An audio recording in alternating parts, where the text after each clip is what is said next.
तो आप लोग समझ चोट्टा का वीडियो वायरल। आप लोग का एक चोट्टा का वीडियो देखने के लिए हमारे चैनल को सब्सक्राइब करें और फॉलो करें और लाइक करें।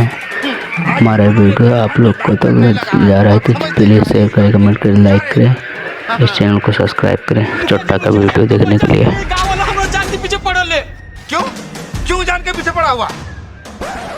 हमें को लड़की को भगा के शादी करनी है। तो इसमें क्या गलती है? लड़की राजी तो है ना? हाँ लेके आओ।